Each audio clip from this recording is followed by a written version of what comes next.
मन की आवाज प्रतिज्ञा। सज्जन सिंह कृष्णा को डांट रहे होते हैं कि तूने अपनी सालियों की वजह से झगड़ा किया, अब तो तेरे ससुर को एक मुफ्त का बॉडीगार्ड मिल गया है जो उनकी बेटियों की रक्षा करता रहे। तभी ठकुराइन भी बोल पड़ती हैं कि उनकी बेटियां गुलछर्रे उड़ाती रहें और हमारे बेटे उनके चक्कर में पिटते रहें। तब कृष्णा कहता है कि आप लोग का बोलना बंद होगा या नहीं होगा, और ये कहकर वहां से चला जाता है। और बाहर जाकर उसके जो दोस्त होते हैं उन्हें डांटता है कि तुम लोगों ने शक्ति भैया से क्यों बता दिया। तो वो लोग कहते हैं कि हम भी तो यही सोच रहे हैं कि उन्हें पता कैसे चला। और वो कहता है कि अरे तुम लोगों को पता नहीं है, शादी के बाद ना घर में इतनी सी जब बात हो जाती है तो उस बात को नमक मिर्च लगाकर पेश किया जाता है, और हमरे अम्मा को तो तुम जानते ही हो। वही प्रतिज्ञा अपने कमरे में बैठकर रो रही होती है सज्जन सिंह की बातों को लेकर। तभी उसके पास जाती है शक्ति की बहू, और वो कहती है कि प्रतिज्ञा ये रोना धोना छोड़ो, और इस घर में तो बस ऐसे ही चलता रहता है। तभी प्रतिज्ञा कहती है कि दीदी मुझे इस बात की चिंता नहीं है, मुझे इस बात की खुशी है कम से कम कि चलो ये लोग चाहे कैसे भी हो लेकिन अपने बेटे की चिंता तो करते हैं ना। और तभी वहाँ पर शक्ति आ जाता है और अपनी बीवी को बुलाकर अपने कमरे में ले जाता है और कहता है कि मुझे पता था कि तू उससे वहाँ पर बात करने के लिए क्यों गई थी। तू अपनी प्रेगनेंसी के बारे में उससे बताने वाली थी ना, लेकिन अगर तूने बता दिया तो मुझसे बुरा कोई नहीं होगा। और उसको दीवार में दे मारता है और वहाँ से चला जाता है। तभी प्रतिज्ञा को ऐसी कुछ आवाज़ सुनाई देती है और वो शक्ति बहू के कमरे में आती है और देखती है कि उसका तो खून निकल रहा है। और वो उसे बिठाती है और कहती है कि रुको अभी मैं डेटॉल और रुई लेकर आती हूँ। और वो उसकी अलमारी खोलती है तो देखती है कि बच्चों के खिलौने और कपड़े रखे होते हैं।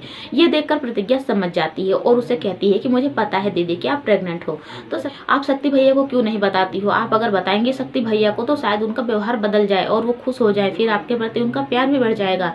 तो शक्ति बहू कहती है कि उन्होंने तो अब तक मेरा 4 बार कोख गिरवा दी है और वो क्या खुश होंगे। वो सोचते हैं कि मेरे जैसे ही काले बच्चे पैदा होंगे, इसीलिए हर बार मेरी कोख उजाड़ देते हैं। तो प्रतिज्ञा को गुस्सा आ जाता है। वो कहती है कि दीदी लेकिन आपको इस बात को पूरे घर वालों को बतानी चाहिए, और अगर ऐसे ही चलता रहा तो सब लोग आपको देखा ना कि बांझ कहते हैं, और आगे चलकर कोई भी अपना बच्चा आपको खिलाने नहीं देगा। सब लोग आप पर ही सवाल उठाएंगे, शक्ति भैया पर कोई सवाल नहीं उठाएगा। हमें सबको बताना चाहिए चलो। लेकिन शक्ति बहू जो होती है वो कसम देती है प्रतिज्ञा को कि नहीं तुम किसी को कुछ नहीं बताओगी। प्रतिज्ञा भी कहती है ठीक है नहीं बताऊंगी, लेकिन एक शर्त है कि आप भी अबॉर्शन नहीं करवाएंगी, इस बच्चे की रक्षा करेंगी। तो वो कहती है कि ठीक है। वही प्रतिज्ञा अपने कमरे में जाकर सोचने लगती है कि आखिर इसका क्या हल निकाला जाए। तभी बाहर से आवाज़ आती है ठकुराइन की कि अरे अपने कमरे में ही पड़ी रहोगी क्या, आके यहाँ पर काम करवाओ। और जब वो वहाँ पर जाती है सबको खाना परोस रही होती है टेबल पर, तो सज्जन सिंह शक्ति सिंह से कह रहे होते हैं कि वो अंगद कौन है, अंगद को तुम मार डालो, और जैसे उसने हमारे बाबा का खून निकाला है वैसे ही तुम उसका खून चूस डालो और उसे गायब कर दो। अब प्रतिज्ञा को ये सब कुछ बिल्कुल भी अच्छा नहीं लगता है और ना ही उसे बर्दाश्त होता है। वो कहती है कि आप लोगों के लिए इतना आसान है ना किसी की जान लेना, आपको ये समझ में नहीं आता कि उसके भी माँ बाप होंगे, वो भी किसी का बच्चा होगा, किसी के इमोशन जुड़े होंगे उससे। तो ठाकुर को गुस्सा आ जाता है और वो कहते हैं कि क्या तुम्हें पता नहीं है कि मर्दों के बीच में औरतें नहीं बोलती हैं। तो अब प्रतिज्ञा भी चुप हो जाती है। तो ठाकुर सज्जन सिंह अपनी पत्नी से कहते हैं कि इसे कोई समझाओ कि हमारे यहाँ का रीति रिवाज क्या है, और वो शक्ति बहू से कहते हैं कि इसे कमरे में लेकर जाओ।